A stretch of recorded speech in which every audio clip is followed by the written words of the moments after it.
kehidupan kami. Kau Allah yang menuntun setiap langkah-langkah hidup kami. Kami gak bisa balas segala kebaikan yang sudah kau berikan buat hidup kami. Kau berikan kami yang terbaik. Kau bawa kami ke dalam satu kemenangan demi kemenangan. Kau janji dan kau gak pernah lalai setiap janjimu atas hidup kami. Kau Allah yang dapat dipercaya. Kau Allah yang gak pernah berdusta buat setiap janjimu. Kau Allah yang tidak pernah menggagalkan setiap janjimu dalam hidup kami. Bagian kami percaya dan melihat setiap janji Tuhan pasti dikenapi dalam setiap hidup kami. Nggak ada satu titik pun dalam firman-Mu yang tidak pernah dikenapi dalam hidup kami. Semua pasti dikenapi buat hidup kami. Bagian kami percaya, bagian kami tetap pegang setiap janji Tuhan. Bagian kami hidup berkenan di hadapan Tuhan. Dan kami akan melihat sesuatu yang dahsyat yang besar yang boleh terjadi atas setiap kami pribadi, lepas pribadi, keluarga kami, pelayanan kami, pekerjaan kami, keluarga kami. Kami akan melihat sesuatu yang dahsyat Tuhan. Dunia boleh bergejolak, dunia boleh bergoncang, tetapi kami aman di dalam perlindungan tangan Tuhan. Kami aman di dalam pemeliharaan tangan Tuhan yang sempurna Tuhan. Terima kasih Tuhan, terima kasih buat hari ini. Kami boleh beribadah, kami memperingati kenaikan Tuhan Yesus. 2000 tahun yang lalu Kau naik ke surga, tapi sebentar lagi kami menantikan kedatangan-Mu yang kedua Tuhan, untuk menjemput setiap kami. Kalau Engkau berkata bahwa Engkau akan kembali datang, kami sangat-sangat percaya Engkau pasti datang jemput kami Bapa. Bagian kami persiapkan hidup kami sebaik-baiknya. Bagian kami ingin mempelai yang kudus tak bercacat celah, sehingga pada saat Kau datang, kami berkata Tuhan, ini kami mempelai-mempelai-Mu. Kami akan masuk dalam pengangkatan bersama dengan Tuhan. Ya Maranatha, Yesus datanglah, Yesus datanglah. Terima kasih Tuhan Yesus, terima kasih. Kau urapi setiap kami, urapi hamba-Mu yang ada apa-apanya ini. Pakai mulut bibir hamba untuk menyampaikan apa yang menjadi hati Tuhan. Biar mulai setiap kami bersampaikan itu berasal pada Roh Kudus dan memuliakan nama Tuhan. Terima kasih Bapa. Terima kasih Tuhan Yesus, terpujilah Engkau Allah kami kau selamanya. Haleluya, haleluya. Di dalam nama Allah kami Yesus kami berdoa mengucap syukur. Haleluya, sama-sama katakan amin. Haleluya. Sekarang dulu oleh Tuhan Yesus. Selamat siang, shalom. Shalom. Waktunya panjang ya. Nggak ada VOP. Bang Jo nggak doa ya. Lagi libur. Lagi sakit gigi nggak apa-apa. Oke, nih mana nih si ini Naomi? Coba bersaksi dulu sebentar. Ayo sini, 3 menit. Ayo bersaksi lah sini. Gak apa-apa, jangan malu-malu. Waktunya masih panjang. Ya, ayo nggak apa-apa, belajar berani. Ayo, tuh papanya temenin juga boleh mah. Mamanya ya temen. Ayo sini aja nggak apa-apa. Semangat lah, semangat. Coba, gimana tuh kemarin? Kamu doa terus dapat kerjaan, naik juga boleh, naik biar dapat ke syuting, masuk ke ini nih nanti ke CNBC Indonesia. Saksi. Gimana? Jadi saya cerita dulu ya sedikit ya. Ini Naomi ini baru lulus SMA. Orang bilang, ada kok ngumpet saya. Udah sayang dia. Jadi jadi Naomi ini baru lulus dari SMA, fresh graduate. Ya, saking angetnya, itu ijazahnya juga baru 2. Ya, ijazahnya baru 2, tapi Tuhan luar biasa untuk perkara. Baru selesai sekolah, ya, udah dapat kerjaan, gajinya luar biasa. Ya kan, tepuk tangan buat Tuhan. Ya, gimana nih kamu waktu itu doa Tuhan saya mau kerja gini, yuk ngomong 2-3 menit. Karena nggak mau yang mulai. Jadi 3 tahun lalu aku punya doa, dia nanti kalau udah lulus SMA itu kan waktu kelas 10 itu kan aku belum tahu kalau misalnya nanti setelah lulus itu kemana, entah itu lulus kuliah dulu atau kerja dulu. Waktu itu aku minta 3 tahun lalu itu aku minta kalau misalnya emang abis lulus itu diberikan untuk kerja dulu, aku mau ditempatkan di kantor yang emang sesuai bidang aku, biar kalau misalnya kerja itu capek itu tetap enjoy gitu jalaninnya. Terus kalau misalkan diberikan kuliah dulu, aku maunya diberikan universitas terbaik. Walaupun emang 3 tahun lalu itu aku nggak terlalu sering doanya karena ya masih jauh gitu, jadi nggak kepikiran kalau misalnya kemana gitu. Terus akhirnya waktu kelas 11 mau ke kelas 12 aku mulai doa sering karena ya nggak tahu arahnya kemana. Aku minta kalau misalnya emang nanti kerja dulu, aku minta supaya kerjaannya itu di bidang yang aku kuasain supaya enjoy gitu. Terus kantor juga enak, bosnya juga enak. Terus abis itu setelah lulus itu aku mulai cari kerja gitu kan. Dan aku mulai ngelamar di PRJ. Itu PRJ hari Rabu itu ngirim berkas ke sana. Terus habis itu pulang, ternyata dipanggil interview. Terus pas pulang aku berdoa supaya aku lolos PRJ. Dan semoga lolos PRJ itu menjadi hadiah ulang tahun aku di saat itu. Akhirnya aku berdoa, terus ternyata ulang tahunnya udah lewat, belum ada apa info gitu kalau misalnya terima. Terus ya udahlah, dari situ aku doanya udah lain lagi, bukan lolos PRJ tapi Tuhan beri aku kerjaan yang baik lah. Terus habis itu bosnya juga baik, sesuai bidang aku. Terus hari Jumat itu dikabarin pagi jam 10 itu dipanggil interview di Pluit. Udah datang jam 2, terus habis itu pas pulang setelah interview itu jam 2:30 atau jam 3 dikabarin kalau misalkan lulus. Jadi cuman berapa menit di ininya dari interview ke diterima itu.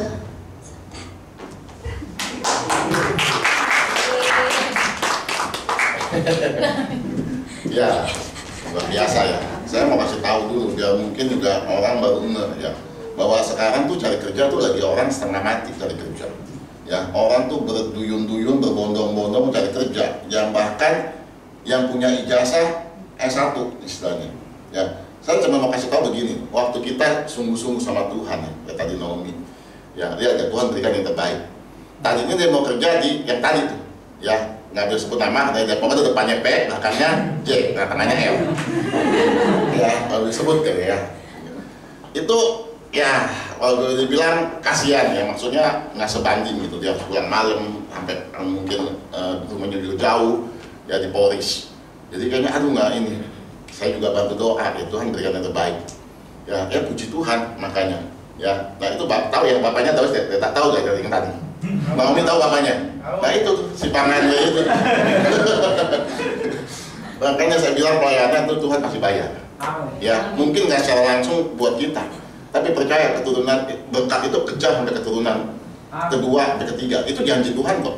Ya, saya bukannya ngomong asal ngomong. Ini saya cuma membuktikan bahwa firman Tuhan itu iya dan amin. Ya, berkat itu akan kejar. Bahkan bukannya buat kita aja, buat keturunan kita. Makanya selalu kan saya bilang, ayo kita sebagai orang tua juga punya kepentingan, punya tanggung jawab buat anak-anak kita. Ya, di kerja ijazah belum ada, ya bisa kerja di satu kantor yang lumayan besar, gajinya itu udah mendekati boleh bilang orang yang punya ijazah S1. Bukankah itu Tuhan luar biasa? Dan bukan itu aja, dia kerja di tempat yang dia suka, ya betul ya, dia suka. Ya, jadi bagian dia kan kayak apa fashion kayak merancang segala macam gitu ya. Bahkan dia setiap minggu keluar cari barang saat minggu 2 kali. Ya enjoy. Ya itu kan bukan Tuhan kita yang luar biasa. Orang lagi setengah mati cari kerja. Coba nih saya kasih lihat nih ya, biar kita ngeh bahwa anak Tuhan tuh nggak usah takut.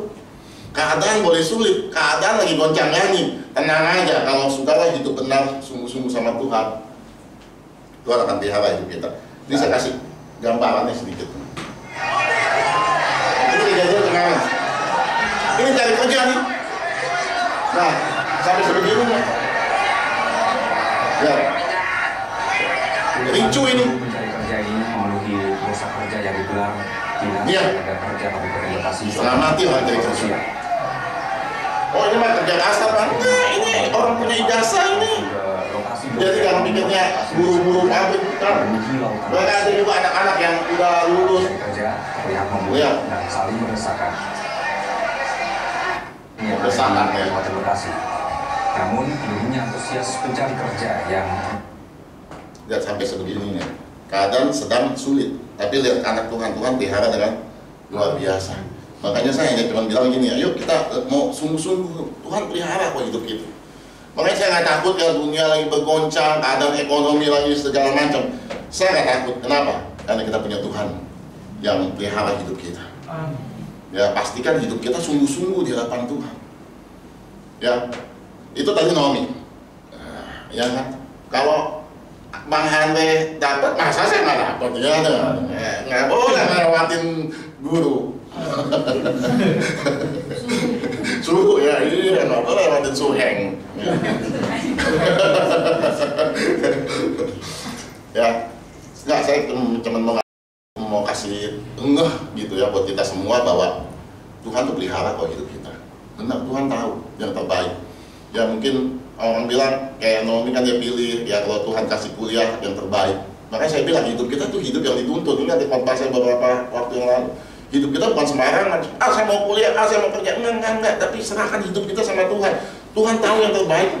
Nggak orang berkata oh kuliah itu yang terbaik. Belum tentu di hadapan Tuhan. Oh kalau kerja itu terbaik. Belum tentu di hadapan Tuhan.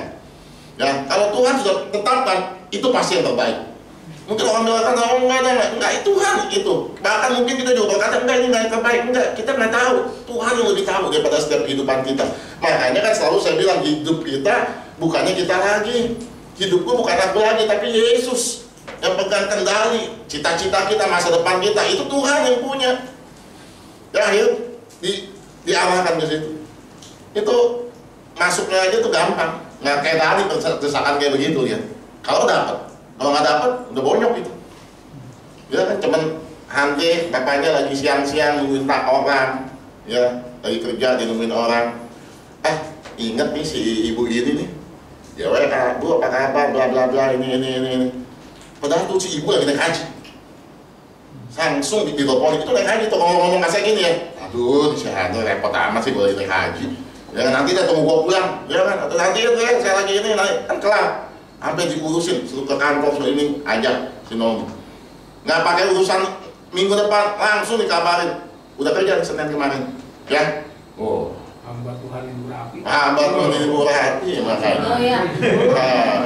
Ya kan jadi itu Tuhan kita. Lanjut ke anak saya. Ya, nggak mau kagak dong. Ya. Kita mengatakan kebaikan Tuhan ya. Anak saya juga kan tahu ya udah lulus ya S1 nurse dia. Ya kemarin ikut program kerja di Austria. Bukan Australia lah, beda. Ini Austria. Austria itu Jerman, bawahnya Austria. Ya, itu free semua, gratis. Tapi ada tapinya, harus kontrak 6 tahun kerja di rumah sakit sana. Ya, kepertimbangan dan kita terus bawa dalam doa. Ya, itu ya dari sekian banyak anak saya diterima. Cuma sekali lagi, nggak selalu yang kelihatan baik itu baik. Ya, kita doa, dan kita pertimbangkan juga. Ingat kita juga punya akal budi, nggak salah kita pertimbangkan, kita doa, kita pertimbangkan, kita doa. Ya akhirnya ambil keputusan bahwa kita akan tolak. Ya, padahal itu udah tinggal jalan, kita tolak. Oke, akhirnya kan anak saya gini, udah dia maunya kerja dulu di sini, pengalaman, yang namanya suster. Ya kan mesti nyolok nih mesti pas. Ya ada kan suster yang colok nggak keluar darahnya, dikul-kul.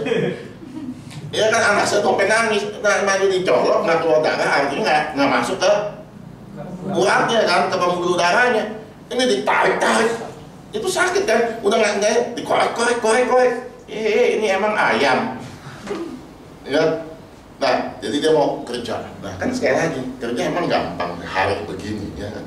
Tapi anak saya langsung dapat, langsung diterima. Dia tanggal awal bulan juga kerja diterima. Rumah sakit yang oke, ya dan berbasis Kristen. Rumah sakit Kristen dan nggak terima yang atau maksudnya kalau mereka mungkin bukannya Kristen, mereka nggak boleh pakai ini ya, ngerti ya, nggak boleh pakai itu. Nah itu luar biasa Kristen. Saya bilang sama anak saya, ini udah mumpung ya, istilahnya di tempat yang tepat Kristen ya, Kristennya juga Protestan lagi, bukan Katolik atau ini ya, Protestan ya. Saya bilang ini, kamu ketemu pasien ya, doain tuh pasien, ini ladang penginjilan ya kan. Apalagi kalau orang mau dioperasi, siapa sih yang nggak mau didoain? Betul nggak? Kalau orang kaya susah didoain. Kalau orang udah ini mau dioperasi, paling mau didoain. Ya kan, injilin. Saya bilang, ini kesempatan buat kita, ini penginjilan. Saya bilang, kamu jangan takut, kita udah di areanya, udah di tempatnya. Kecuali saya tahu rumah sakitnya yang berbasis lain, ya kita takut-takut juga tuh ya. Kira-kira, ini udah basisnya ini. Saya bilang, saya tahu ini semua yang terbaik yang Tuhan berikan buat setiap kita, anak-anak kita.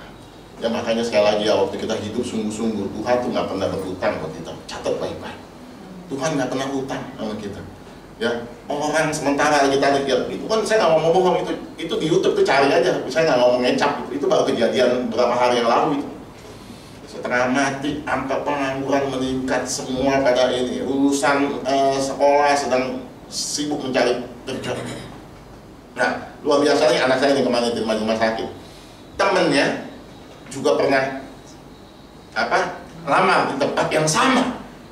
Rumah sakit yang sama, alamat yang sama. Kan rumah sakit kan ada cabang-cabang. Ini tempat yang sama, alamat sama. Gajinya di bawah daripada anak saya yang sekarang. Sampai kita bilang ini, saya nih, mungkin nilai dia nggak bagus kali, saya bilang. Anak saya kan memang bagus. Enggak, dia juga pintar, bagus. Coba, apa yang membuat beda? Kita punya Tuhan. Amin. Itu yang membuat beda aja. Itu aja. Orang pintar banyak. Orang banyak duit banyak. Tapi orang yang sertai Tuhan itu lebih daripada pemenang. Itu lebih daripada pemenang. Sama-sama, lulusannya sama, temennya sama, rumah sakitnya sama, alamat sama, kok gajinya bisa beda? Itu kemarin gaji, itu nawar, naik bajai. Jadi kata waktu di interview anak saya ditanya, kamu mau gaji berapa? Gaji sekian. Kaget dong si ininya, kamu baru lulus kan gitu ya. Kok kita gaji segitu gitu? Maksudnya lumayan tinggi.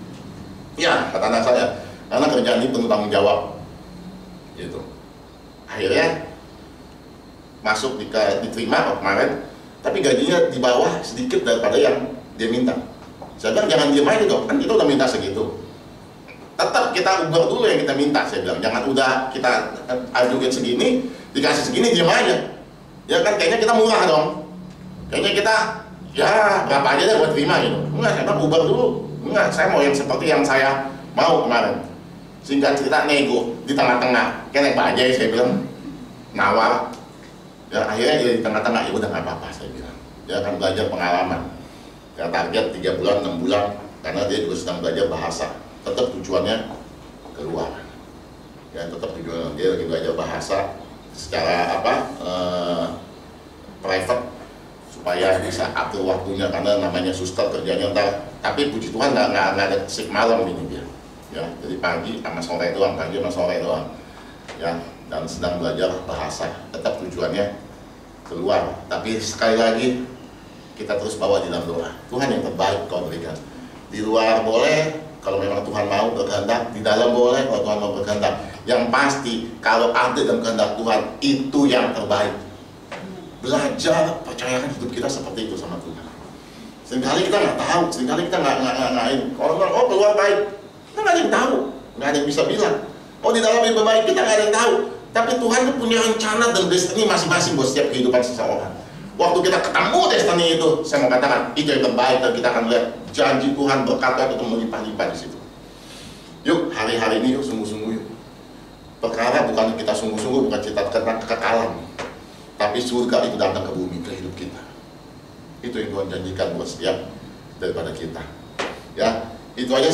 Nanti kita akan masuk ke dalam kenaikan Tuhan Yesus.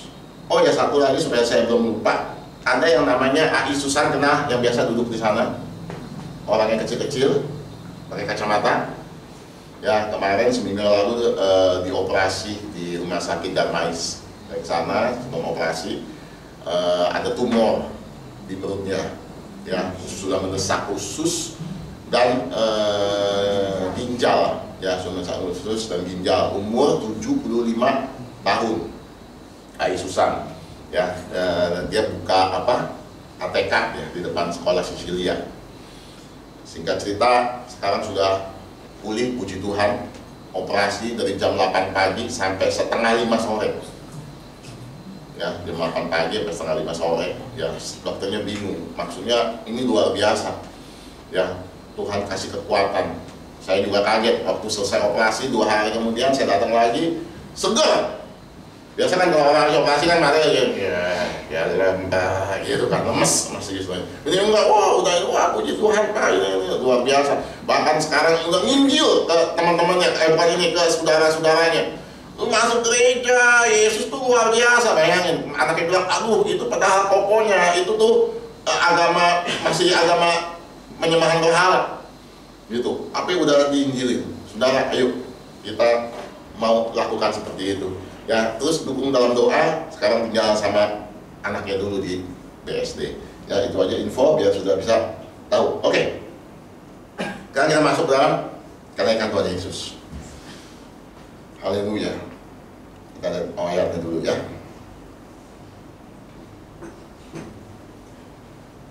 Oke, Yesus terangkat ke surga. Maka bertanyalah mereka berkumpul di situ, Tuhan, maukah Engkau pada masa ini memulihkan kerajaan bagi Israel? Jawabnya, Yesus berkata, Engkau tidak perlu mengetahui masa dan waktu yang ditetapkan Bapa sendiri menurut kuasanya, tetapi kamu akan menerima kuasa kalau Roh Kudus turun ke atas kamu, dan kamu akan menjadi saksiku di Yerusalem, Yudea, dan Samaria, bahkan sampai ke ujung-ujung bumi. Sesudah mengatakan demikian, terangkatlah, disaksikan oleh mereka, dan awan menutupinya dari pandangan mereka. Ketika sedang menatap ke langit, waktu ia naik, tiba-tiba berdirilah 2 orang berpakaian putih dekat mereka dan berkata, "Hai orang Galilea, mengapakah kamu berdiri melihat ke langit? Yesus ini yang terangkat ke surga meninggalkan kamu akan datang kembali dengan cara yang sama, supaya kamu melihat dia naik ke surga, seperti kamu melihat dia naik ke surga." Saudara, ini peristiwa kenaikan Tuhan Yesus. Saudara, coba kita renungkan sejenak. Ya, kita eksegese aja ya, saya nggak bikin PowerPoint-nya. Ya, ini setelah peristiwa 40 hari Tuhan Yesus menampakkan diri. Ingat ya, waktu Tuhan Yesus menampakkan diri, dia nggak selama 40 hari itu bersama-sama dengan murid-muridnya. Dia cuma hadir lalu menghilang. Dia menghadir lalu menghilang.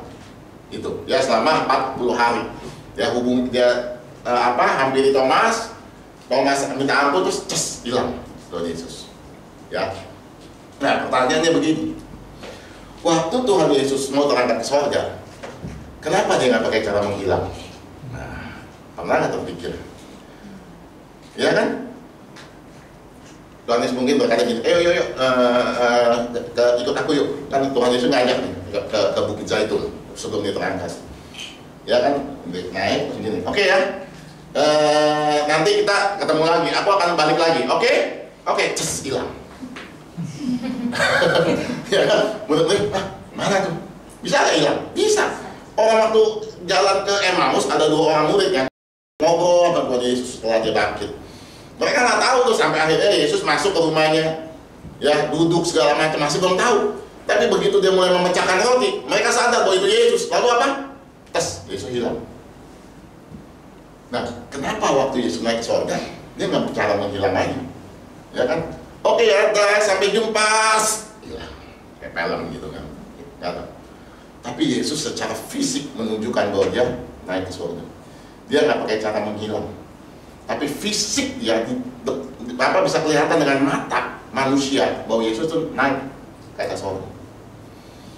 Menunjukkan apa? Menunjukkan bahwa dia itu bukannya mati, bukannya dia menghilang, tapi benar-benar ada secara wujud dia naik ke surga. Dan dia sedang mengatakan begini loh, nanti secara fisik secara badan orang bisa lihat Yesus datang kembali. Jadi bukannya cara menghilang. Dia menyaksikan kepada murid-muridnya bahwa nih, aku ada, dan dia naik ke surga. Kemana ke surga? Ke atas kemana? Ke surga. Sebelah kanan Bapa dikatakan. Nah, di sini dikatakan gini nih, waktu mereka jalan ya, muridnya tanya gini nih, maukah engkau pada masa ini memulihkan kerajaan bagi Israel? Nah, ini kadang-kadang kita bingung ya. Apa sih maksudnya pertanyaan ini? Jadi gini, murid-murid aja itu masih belum ngerti tentang Yesus. Mereka patokannya kepada hal-hal yang duniawi. Nah, ini kita belajar di sini. Patokan kita ikut Yesus bukan hal-hal yang duniawi. Jadi murid-muridnya tanya gini nih, kapan nih kau memulihkan kerajaan bagi Israel? Ingat ya, zaman waktu Yesus di situ, kerajaan Israel itu sedang dijajah istilahnya sama Romawi. Jadi kerinduan orang Israel pada saat itu adalah gimana nih supaya si Romawi keluar dari bangsa Israel. Makanya kemarin minggu lalu, nah hari Sempulur, ya itu membuka wawasan yang baru juga bagi saya, ya bahwa si Yudas itu jual Yesus tuh memang karena uang satu, tapi kedua ya itu masuk akal walaupun nggak ditulis di Alkitab. Ya, Yudas mau waktu Yesus diserahkan, Yesus marah, Yesus berontak, sehingga terjadi peperangan lah istilahnya. Karena kan Yesus juga banyak pengikutnya untuk mengusir si orang Romawi. Tapi kenyataannya dia salah kan. Yesus nggak melawan, malah dia diam sampai disalib. Nah, sama waktu Yesus mau naik ke atas surga, mereka tanya lagi nih, kapan engkau pulihin? Kan di image bayangan dia adalah Yesus raja. Image dia adalah dia akan duduk di bangku kerajaan dan memerintah. Dia usir si Romawi itu. Makanya dia tanya nih, kapan masa dan kau memulihkan kerajaan bagi Israel secara fisik? Ya, bahasa gampangnya gini lah, lu mau naik ke surga nih, lu mau ke atas nih. Ini sekarang kapan? Gimana nih bangsa Israel? Nah, mereka masih fokus dengan hal yang ada di dunia. Mereka pemikirannya masih yang di dunia. Tapi gerak ikut Tuhan itu kita nggak bisa pakai yang kacamata dunia. Ikut Tuhan itu kacamata luas. Apa yang Tuhan akan kerjakan? Yang Tuhan kerjakan apa? Pemulihan. Waktu dia naik ke surga, kenapa dia harus naik ke surga? Yang pertama, dia menyiapkan tempat bagi kita. Dia menyiapkan tempat bagi kita. Percayalah kepadaku, kata Tuhan, aku menyiapkan tempat bagimu. Kalau tempatnya udah siap, kita tinggal dipanggilin. Ya, mau dipanggil? Mau, ya nanti, jangan sekarang. Sekarang dipanggilnya kita nggak berada kantor, kan? Ya, nanti tempat udah siap, Tuhan panggil kita. Maranatha, Yesus datang, kita akan sama-sama dengan Dia. Yang kedua, kenapa Yesus naik ke atas surga? Supaya Roh Kudus itu dicurahkan. Ya, Yesus naik ke surga, 10 hari kemudian Roh Kudus dicurahkan. Siapa itu Roh Kudus? Yaitu keberadaan Yesus sendiri. Ya, Roh Kudus itu dicurahkan. Supaya apa? Supaya memperlengkapi kita. Dan waktu sebelum Roh Kudus dicurahkan ya, mereka ya biasa-biasa aja. Mereka dalam keadaan bingung waktu itu. Coba ya, waktu kita baca firman Tuhan, coba baca masuk ke dalam kondisi waktu itu. Kita ngebayangin, kita visualisasikan dalam pikiran kita bahwa coba kita ada di zaman itu. Mereka bingung. Yang pertama gini, waktu mereka lihat Yesus disalib, mereka lihat Yesus dianiaya sedemikian rupa, itu kekejian yang belum pernah mereka lihat sebelumnya. Orang disalib banyak, tetapi kekejian yang Yesus alami di kayu salib itu jauh lebih daripada orang-orang yang sebelumnya disalib. Ya, dia diseksa segala macam dan lain sebagainya. Biasa orang ya, paling dicemati berapa kali, 39 kali lalu disalib, selesai. Tapi kita lihat keadaannya itu udah hancur lebur, mukanya hancur lebur, badannya udah hancur lebur. Jadi mereka baru istilahnya ngelihat belum lama, mereka masih kaget-kaget, mereka masih bingung-bingung, sampai Yesus mati dikubur, mereka masih belum sadar tuh, mereka masih bingung lah. Ini guru kita kok matinya seperti gitu? Kayaknya dulu kuasanya luar biasa, bisa bangkitin orang. Tapi di depan mata mereka lihat Yesus mati seperti itu, mengenaskan, tanpa ada perlawanan. Sampai akhirnya dia mati. Mereka bingung, itu belum selesai tuh. Coba kalau kita bayangin kita jadi muridnya, sesuatu yang kita agung-agungkan, sesuatu yang kita lihat hebat, luar biasa, yang kita contoh, tapi mati seperti itu, lalu mati dikubur, 1-2 hari gak ada kabar berita, ngapain kita ya? Terus bukan itu aja, mereka dicari-cari, pengikut Kristus, pengikut Kristus. Emang gak takut? Kemarin baru lihat Yesus disalib, lalu sekarang kita dikejar-kejar. Waduh, ngebayangin nih, sama nih kayak Yesus, ngerti ya? Itu takutnya setengah mati. Belum beres takut, belum beres bingung Yesus mati salib, Ketemu kabar lagi minggunya, Yesus bangkit. Double bingung nggak? Hah? Bangkit? Makanya Thomas nggak percaya kan? Ah, mungkin bangkit. Mereka bingung. Lagi bingung, Yesus bangkit. Tung! Muncul Yesus. Terus hilang. Tung! Muncul. Hilang. Mereka bingung semua. Sampai puncaknya, Yesus naik ke atas surga. Mereka bingung. Mereka nggak tahu apa yang mereka kejadian itu begitu cepat.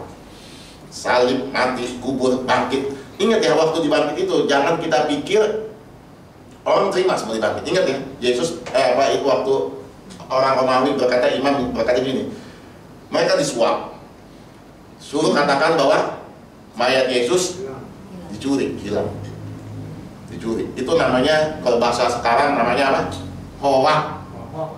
Hoax, ya, hoax. Mereka antara jangan pikir ini loh, itu kan kadang-kadang namanya kebenaran, tapi kita nggak tahu yang benar yang mana. Sementara yang bilang mayat dicuri itu banyak, itu kan bingung kan. Jadi mereka dalam keadaan nggak tahu.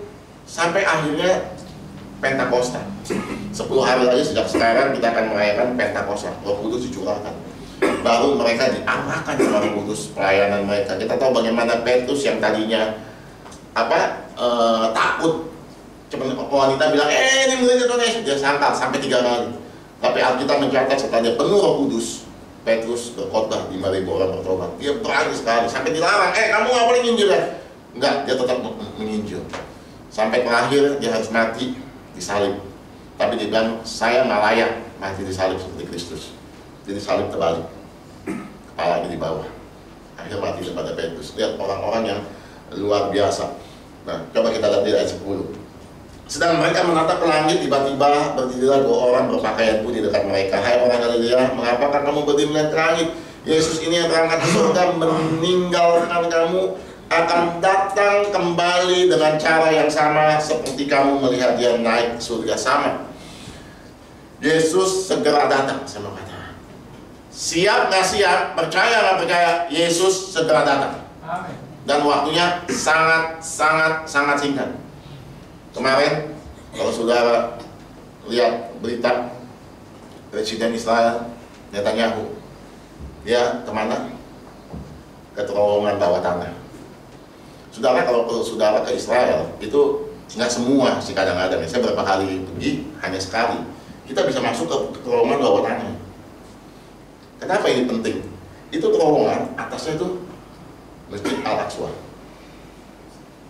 Mereka percaya bahwa, bukannya percaya, memang benar tempatnya itu di tempat itu adalah Bait Allah dulu. Bait Allah kedua yang Salomo bikin. Yang dihancurkan, dibangun masjid. Nah, mereka sedang gali terus di bawah untuk apa? Untuk cari tempat yang titik ruang Maha Kudus itu. Kesatu. Kedua, ya ada yang orang bilang, saya juga nggak tahu benar, dia akan gali terus. Kalau bawahnya digali, di atasnya kira-kira stabil kan? Udah goyang-goyang ya? Udah di bawah digali terus, makin lebar. Ini atasnya tinggal goyang-goyang. Ngarap-ngarap apa? Gempa dikit aja, habis. Ya, artinya dia bisa kesempatan bangun. Jadi kemarin tuh Presiden Netanyahu, itu dia ada di bawah terowongan itu. Dia cuma katakan gini, ini jalan leluhur kita. Keren. Artinya dia akan bangun. Kemarin sudah ada perundingan untuk bangun Bait Allah 3. Cuman masih ada 2 pendapat. Yang pertama berpendapat bahwa ini masjid, kita bangun di sebelahnya, karena ini titiknya. Kelompok pertama, ya, pernah saya bawa, ya, dia akan bangun di sebelah. Tapi kelompok kedua masih belum setuju bahwa masjid, bahwa Bait Allah nggak harus dibangun di sini, nggak boleh dibangun di sini, tapi harus bangun di sini. Artinya harus merobohkan dia punya. Jadi masih ada dua kubu. Tapi mereka sudah berunding. Lihat bayangin, marketnya udah jelas, semua udah ada semua. Mereka berunding, belum kata sepakat aja. Tinggal kata sepakat, oke dah, setuju kita bangun di sini. Atau sepakat, oke kita ini. Kita nggak ada yang tahu. Tapi udah mulai masuk ke perundingan di situ. Waduh, saya lihat ini sih udah, saya pribadi, saya yakin angkatan kita nih, saya nih, akan lihat Yesus naik, jemput. Misalnya saya nggak keburu mati tua umur 85, 90, enggak. Ini generasi kita. Maka jangan main-main. Makanya ya lihat. Saya nggak suka baca firman, tapi juga nggak pernah relate sama keadaan dunia. Relate aja, coba cari, baca. Sekarang banyak kok sudah bisa baca di YouTube, mau segala macam, ya berita segala macam. Itu tinggal di-relate aja. Itu jalan ke belakang kok. Jadi yang selama ini sudah dengar di gereja, itu bukan isapan jempol dongeng cuman ini, dan korelasinya nggak sama gitu. Enggak, ini korelasi. Belum pernah melihat nggak kelar-kelar kan, dihajarin terus Hamas. Ya udah ada negara yang udah istilahnya kesal juga nih sama Israel. Ya ini digemburin terus. Kita nggak tahu apa yang terjadi. Ya tapi dengar, waktunya nggak lama lagi. Kalau Yesus terangkat ke surga, meninggalkan kamu akan datang kembali dengan cara yang sama seperti kamu melihat Dia. Sementara Dia datang, nanti orang akan melihat. Yesus akan datang secara fisik. Jadi sudah dapat gambaran. Bukan Yesus datang nggak kelihatan, Yesus datang secara fisik. Makanya kan kalau doa berkat, ya menyongsong Yesus di awan-awan. Ya kan dia di atas awan, kita sekejap tubuh, pop, naik. Ada pertemuan di udara, pertemuan yang manis. Saya bertemu di sana jauh. Nah, itu dia lebih hafal. Ya kan, itu yang kita nanti-nantikan. Ayo hari-hari ini kita musuh-musuh lagi dalam Tuhan. Dan Roh Kudus dicurahkan. Orang yang penuh Roh Kudus itu yang akan menjadi pemenang di muka bumi ini. Orang yang penuh Roh Kudus itu nggak gampang diombang-ambingkan. Kemarin Pak Hari 10 minggu lalu dikatakan orang yang penuh Roh Kudus nggak gampang ditipu. Nah, saya mau cerita lagi nih, biar juga yang nonton di YouTube bisa tahu. Sekarang lagi marak penipuan model baru, supaya saudara tahu, jangan ketipu. Teman saya udah ketipu. Sekarang dia pintarnya begini. Saya ngalamin nih kemarin hari Sabtu minggu lalu. Telepon, pakai nomor handphone. Ya, jadi bukan telepon pakai WA ya, pakai pulsa telepon. Dia bacain nama saya. Enggak. Pertama pulsa dulu. Laki-laki. Dia bacain nama saya lengkap. Insinyur Hengki Kurniawan Yosi, sesuai KTP lengkap. Alamat lengkap, RT RW lengkap. Pak, ini benar ini ya. Pak, saya dari kecamatan. Ya, mau didaftarin KTP elektronik. Dia bilang, oh, jadi Bapak hari Senin datang ya ke kecamatan jam 1 siang. Dia bilang gitu. Lah, saya bilang, saya masih belum mengerti. Lah, emang mesti jam 1? Saya bilang, iya Pak, karena antriannya penuh. Jadi kalau Bapak datang jamnya, nunggunya nggak lama Pak. Ya udah, oke. Kecamatan ini ya ini oke. Selesai, dia tutup. Ada penipuannya di sini? Nggak ada ya? Nggak ada ya? Mau sudah datang doang, dia juga nggak minta apa-apa. Nah, ini pintarnya. Maka iblis tuh muter dulu. Ya, itu jebakan namanya. Oke? Nggak lama kemudian, masuk lagi telepon. Kali ini pakai WA. Kalau WA ada lambangnya ya. Foto ya atau tulisannya. Tulisannya Duk Capil, Kecamatan kayak Taman Sari. Duk Capil, Kecamatan Taman Sari. Tadi laki, sekarang perempuan. Dia ngomong gini, Pak, tadi udah dihubungin sama rekan saya Pak ya. Oh iya. Hari Senin ya Pak ya, jam 1 ke kecamatan. Oke, saya usahakan. Oke Pak, supaya Bapak ngantrinya nggak lama dan prosesnya cepat, ya. Nanti Bapak bawa barcode QR supaya nanti scan langsung ke Kelapa, ya. Oke, saya bilang gitu. Saya akan bantu Bapak ya untuk buat QR code-nya. Dia bilang gitu. Saya mau kasih belum. Oke, itu pakai WA ya. Lalu, oke Pak, Bapak pencet. Dia bilang bilangnya video call sebenarnya ya, yang gambar kamera video call. Loh, kok video call? Enggak Pak, ini cuma buat saya sharing, share supaya dapat QR code-nya. Ya kan? Saya masih belum ngerti. Saya pencet, tapi saya tutup kameranya. Ya, saya pencet. Bapak lihat apa? Dia bilang. Ya ini ada titik 3, dia bilang ada. Bapak pencet titik 3 itu. Saya masih belum ngerti sampai situ ya. begitu saya pencet titik 3, ada pilihan. Saya juga baru tahu, namanya share file atau share screen. Kalau di biasa kita kalau ngikut Zoom, saya tahu ada share file ya, share screen ya, ada ya. Itu saya tahu, karena saya kuliah juga saya pakai itu. Nah tapi WA saya baru tahu bisa share. Ada yang tahu? Nggak tahu kan? Nah, saya juga nggak tahu. Tapi begitu saya lihat share, saya langsung something nggak benar. Gitu, something nggak benar. Saya bilang, oke lah, nanti aja saya ke kecamatan sudah yang pasangin segituin aja. Dia tutup langsung. Nah, namanya teleponnya itu yang lelaki itu. Pak, tadi dia bacain nomor KTP saya.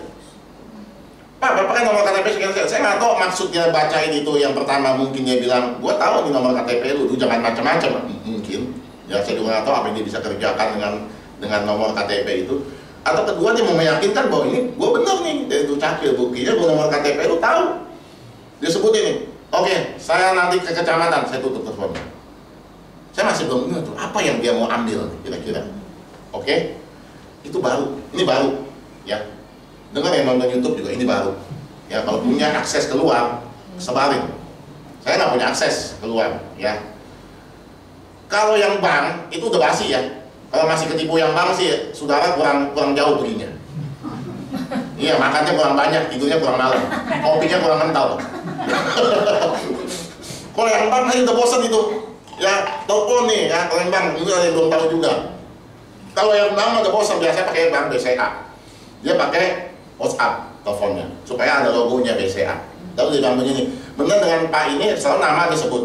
Ya, oke benar. Pak, benar nggak Bapak ada pakai buat beli pulsa atau apapun di toko ini sebesar 5 juta?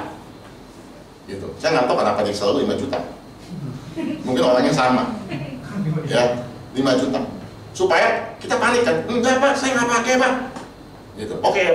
Bapak tenang dulu, Ibu tenang. Nah, biasa itu digawain. Saya nggak tahu cara gimana. Intinya hilang itu duit. Saya nggak tahu. Itu mah yang BCA mah udah basi. Kemarin istri saya udah teleponin. Ya, pakai BCA. Benar 5 juta lagi. Ya kan? Udah langsung saya iniin aja. Langsung dia marah-marah. Anjing.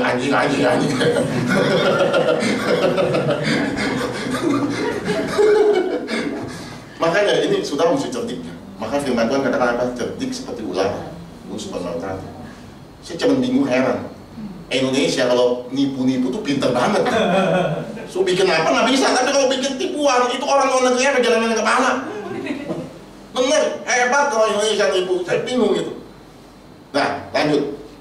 Saya belum tahu, singkat cerita udah kan selesai.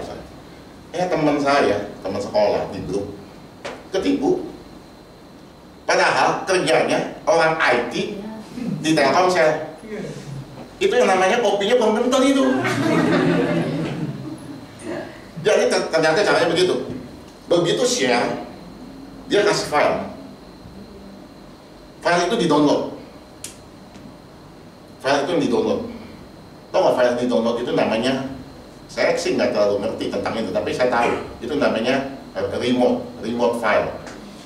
Kalau ada file itu masuk di handphone kita, itu akan di-remote. Komputer juga bisa di-remote. Contoh, kadang-kadang saya kan suka isi program atau apa gitu ya. Nah, nggak jalan nih. Saya telepon ke orangnya, dia remote. Kita kasih kode, dia remote. Jadi dia kendali untuk bisa dalamnya komputer. Ya, kalau itu kan seizin kita ya, kita bisa liatin kan. Oke, Pak, saya cekin dulu ya. Jalan tuh, kita punya komputer tuh. Dia punya kursor, dia klik ini, kita lihat tuh. Tek berubah, itu remote. Gitu. Nah, handphone juga itu ada namanya remote file. APK biasanya. Begitu dia masuk, dia akan meremote kita punya handphone. Nah, teman saya blow, katanya orang IT. Orang IT bisa ketipu. Kalah kan sama orang yang penuh Roh Kudus. Ya kan? Apa saya begitu tipu ini saya udah langsung, ini something nih, nggak bener nih. Ya, pokoknya intinya saya mau tekanin gini. Kalau ada sesuatu yang kita harus download something itu udah nggak benar. Itu aja kuncinya. Ya, mesti download ini Pak, ini mesti di-download, jangan. Itu udah nggak benar. Jadi temannya ketipu nih. Jadi saya baru tahu caranya. Dia masuk itu si file itu. Tek, masukkan tuh file ke handphone. Udah gitu dia downloadnya lama, jaringannya jelek. 1 jam di download, gila kan? 1 jam di download itu file. Orang mau kita, aduh males banget nih ya, lama begini. Udah nanti gua ke kecamatan gitu kayak saya kan. Di download 1 jam. Oke, udah masuk. Cepet. Gilanya lagi, dia minta sidik jari.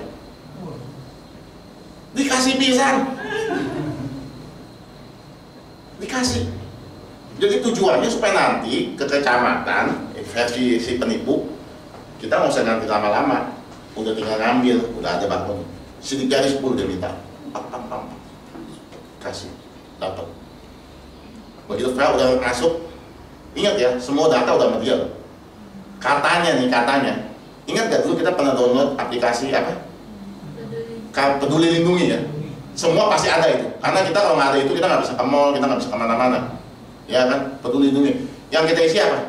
Nomor KTP, nama, semua itu di situ, ya kan?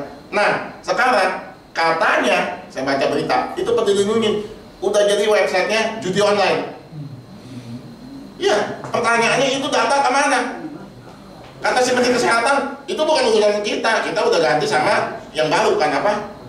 Yang baru kan sehat ya, satu sehat ya. Katanya udah bukan urusan saya, kita udah ganti satu sehat. Nah itu datanya kemana? Kata si Kominfo juga, itu bukan urusan saya itu, udah ngatur tuh data kita. Makanya nomor KTP semua kita tuh udah habis, udah menyebar itu kemana-mana. Jadi jangan kaget kalau sudah ada diteleponin dia tahu nomor KTP, dia tahu alamat, tahu segala macam, itu jangan usah kaget. Ya data kita udah kemana-mana itu. Ya. Nah dia kasih 10 jari, file udah di download, udah kelar udah. Ya, dia bisa lakukan segala sesuatu. Terus dia blok semua bank. Si yang jahat ini bukannya si yang punya, karena dia kan bisa remote kan. Dia blok semua aplikasi bank, ada BNI di blok, ada BCA di blok, semua di blok, oke.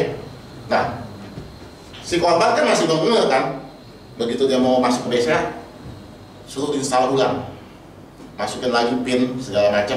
Nah di situ lah dapat semua PIN semua. Ya, semua bank BNI memang puji Tuhannya dia belum sempat keambil. Gitu. Dia udah sempat blok-blokin semua, tapi udah nyaris di situ semua. Ya hati-hati, dunia semakin jahat, dunia semakin pintar yang ini. Makanya kita harus cerdik seperti ular, tulus seperti merpati. Gitu. Makanya nih kayak berita-berita gini ya, diinget. Ya jadi kalau suatu saat besok sudah ngalamin, nggak ketipu. Ingat, oh saya pernah diajarin sama gembala saya.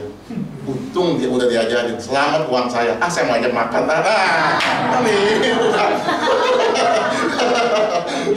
Ya kan, daripada hilang, ya kan, oh untung udah saya udah dibilangin nih gitu. Nah makanya, yuk, kenapa Yesus naik? Supaya kita penuh Roh Kudus. Roh Kudus itu tuh satu apa ya? Aduh itu yang agama lain nggak punya. Itu Yesus Tuhan pencipta langit dan bumi itu diam di dalam hidup kita. Itu bukan yang luar biasa itu. Ya, Roh Kudus itu yang kita nggak bisa lihat, Roh Kudus yang bisa lihat. Roh Kudus yang kita nggak tahu, Roh Kudus yang bisa kasih tahu kita. Ya kayak ada satu alarm gitu ya. Kadang-kadang ada warningnya yang kita juga nggak tahu ya. Bahkan saya sangat percaya banyak hal-hal yang Roh Kudus hindari dalam kehidupan kita tanpa kita tahu. Contoh misalnya kita mau nyebrang, ya kan? Kadang-kadang suka gini, tar dulu lah, kita mending kesana dulu lah, gitu kan? Mungkin aja itu Roh Kudus sedang mengalihkan kita. Nggak taunya ternyata ada motor yang lagi mabok atau motor yang lagi pusing bikin ojol. Kalau kita nyebrang, kita tabrak, kita kan nggak tahu. Tapi kayaknya mendingan kesana dulu deh, ngegeser ke gaya nyebrang. Saya mau katakan akan banyak hal-hal seperti itu yang kita nggak tahu. Makanya kenapa kita bilang Tuhan itu baik. Tuhan baik itu waktu nolong kita nggak selalu harus kelihatan dia tolong kita. Banyak hal-hal yang dia tolong kita nggak tahu loh. Sadarlah itu. Nanti kalau kita sorga, waduh, ternyata kita kalau nggak kita udah gini, kalau nggak kita gini. Ternyata tuh Roh Kudus hindarin semua itu.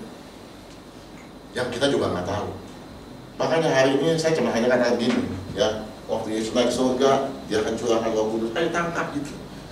Waktu kita penuh Roh Kudus, waktu kita ada Roh Kudus, itu yang membuat kita beda. Kalau kekristenan tanpa Roh Kudus, saya mengatakan Kristen itu hanya agama, dan nggak ada bedanya sama yang lain. Kita nggak ada power, makanya kan dikatakan ini, kamu akan terima kuasa. Kalau, ingat ya kata kalau. Artinya gini, kalau nggak ada di depannya, kalau itu nggak berlaku. Kamu harus pergi kalau, nah kan gitu kan. Nah artinya kalau nggak ini ya kalau itu nggak berlaku. Kamu akan terima kuasa, Kudus turun atas kamu. Kuasa itu buat apa? Kuasa itu bukan buat sok-sokan. Kuasa itu bukan kayak bagaimana, bukan. Tapi kuasa itu untuk anda protek kehidupan kita. Ya, orang di luar sana pakai jimat, mereka percaya ada kuasa yang lindungi mereka. Ingat, kuasanya kuasa kecil. Ya, mereka adakan segala sesuatu, pegang jimat dulu di kantong saya juga dulu papa saya kasih, ya kuning begitu. Apa bilangnya? Angin. Oh, tahuan kamu saya. Masih nyimpen. Oh, masih nyimpen. Ya kan supaya selamat. Ya, orang di luar sana ia percaya butuh kuasa untuk jaga kehidupan dia. Tapi kita sebenarnya sudah diperlengkapi kuasa itu. Bukan kuasa kecil, tapi kuasa daripada Tuhan, pencipta langit dan bumi itu ada. Makanya kalau itu kita terus berjalan, ya, aduh, tuntunan Tuhan itu luar biasa. Ya, contohnya tadi kan Omi, ya kan, nggak ada kubur, ya, bisa Andre bisa telepon itu orang WA itu, nggak ada ini kayak Tuhan itu Kudus tuh sebenarnya. Cuman kita nggak sadar kan, kita cuma pikir ya gue keinget dia. Ya ingetin siapa sebenarnya kalau mau tahu? Roh Kudus ingetin. Kayak satu gerakan, wah WA ini. Itu Tuhan kerja semua. Ingat, Tuhan tetap bekerja di balik layar. Mungkin kita nggak kelihatan dia kerja, tapi tenang baik-baik, dia tetap bekerja atas setiap kehidupan kita. Di balik layar dia kerja. Makanya pertanyaannya buat kita siang hari ini adalah, kita serahkan hidup kita sama Tuhan. Kita percayakan hidup kita sama Tuhan. Kita kasih hidup kita dituntun sama Tuhan. Banyak orang yang kenal Tuhan tapi nggak kasih hidupnya. Yang dia anggap baik, yang selalu saya bilang, dia kerjakan itu. Yang dia anggap untung, dia kerjakan itu, tanpa dia menyerahkan kehendak Tuhan dalam kehidupannya. Artinya apa ya? Orang Kristen yang nggak punya kuasa, hidupnya sama orang lain.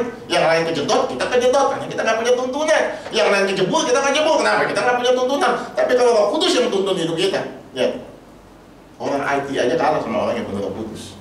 Mungkin orang IT dia sangat ngerti sekali kan, langsung ngerti. Dan ini teman sekolah saya ini pintar dia. Sekolahnya lebih pintar dari saya. Orang pintar kalah sama orang yang penuh Roh Kudus. Orang IT masa sampai sidik 10 jari dikasih semua. Iya kan? Gimana itu? Saya begitu dia bilang udah mau kasih saya ini ada share itu, udah langsung saya bilang ini nggak benar. Dari mana? Roh Kudus. Makanya orang yang penuh Roh Kudus, benar, itu yang akan tampil sebagai pemenang. Ayo penuh yuk Roh Kudus. Hidup kita jangan hidup yang sama yuk. Hidup kita sudah ditetapkan Tuhan, kita di atas, supaya kita menjadi berkat bagi banyak orang. Hidup kita harus di atas. Kenapa? Kita punya Roh Kudus. Orang di luar sana nggak punya Roh Kudus. Kita punya Roh Kudus. Sebab itu ayo sungguh-sungguh sama Tuhan di hari-hari terakhir. Kita sungguh-sungguh bukan hanya sekedar Yesus nanti datang jemputnya, bukan. Tapi kerajaan Allah itu ada dalam hidup kita. Kita mengalami sesuatu yang Tuhan berikan yang luar biasa buat setiap kehidupan kita. Tuhan tuntun hidup kita. Bahkan Tuhan janji begini, anak cucumu aku akan berkati. Itu janji Tuhan. Anak cucu Tuhan berkati. Coba. Makanya ya kalau orang yang sungguh-sungguh, anak pas udah tinggal ngurusin doang. Maka anak saya bilang, jangan takut, jalanin semua. Kamu tuh udah separuh jalan ngomong nggak saya. Ya kan, kita udah jadi orang benar. Kita orang sungguh-sungguh sama Tuhan. Tuhan tuh pelihara hidup kita. Saya sih terlalu percaya sama janji Tuhan. Saya sama sekali nggak lihat, belum lihat segala sesuatu yang bagi saya mungkin baik. Tapi saya yakinkan diri saya bahwa Dia pegang kendali itu aja. Kalau sampai Tuhan belum tolong sampai detik ini, artinya Dia masih punya perkara. Ya, saya tutup dengan gini. Kadang-kadang kita ngiri ya, kok tuh orang dijawab, doanya dijawab cepet ya. Kita yang puasa, yang udah nungging, ya kan, udah sakit mah istilahnya, ya. Kok kayaknya kita belum jawab doanya. Kadang-kadang malah tuh orang yang kayaknya, aduh, gerejanya begitu, pelayanannya begitu, asal-asalan. Kok kayaknya ini, saya cuma dapat jawaban begini. Sesuatu yang lebih berharga, yang mahal, ya, yang lebih precious, itu nggak dapetnya gampang. Satu. Yang kedua, kalau sampai Tuhan bisa tarik iman kita, dia punya perkara ini barang yang bagus. Dia berurusan sama kita dibandingkan dengan orang-orang yang tanda kutip gampang. Ini berharga di hadapan. Ini yang harus dijaga. Ini harus ditarik, di stretch lebih kuat lagi. Kenapa? Untuk terima sesuatu yang besar ya Tuhan, harus ada satu penampungan yang besar, yang kuat.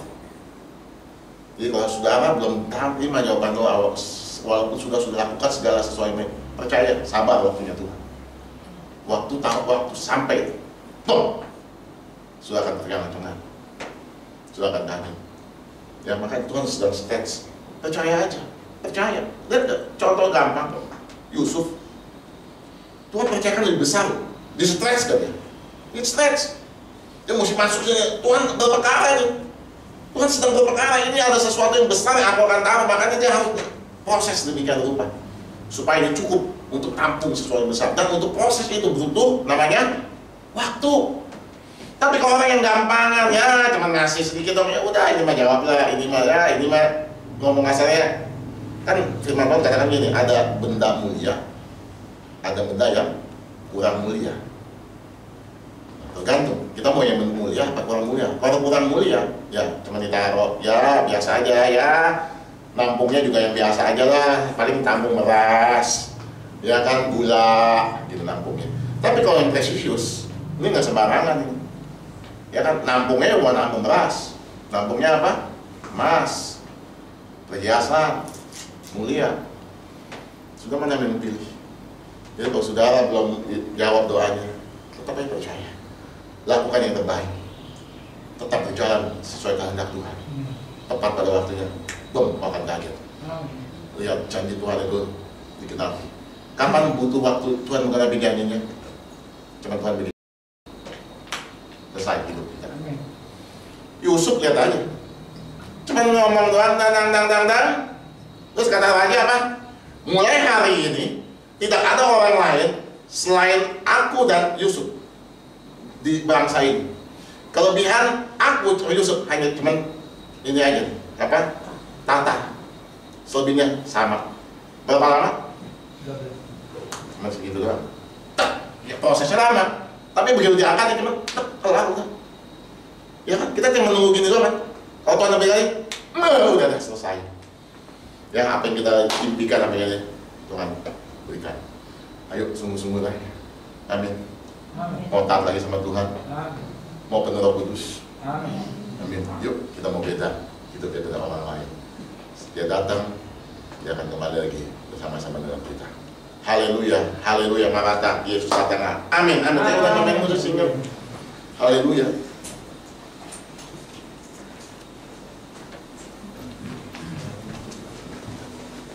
Tuhan rindu menyatakan padamu. Belum tahu. Iya. Dalam hidupku. Kunci apa itu? Terserah, saya boleh dia. Saya mah paling gampang. Yang penting bunyi tepat.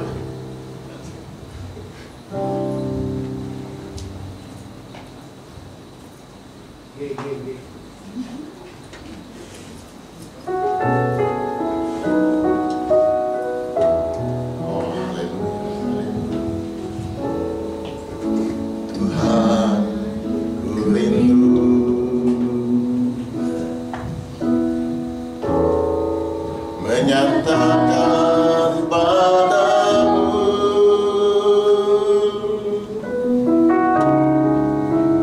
kaulah segala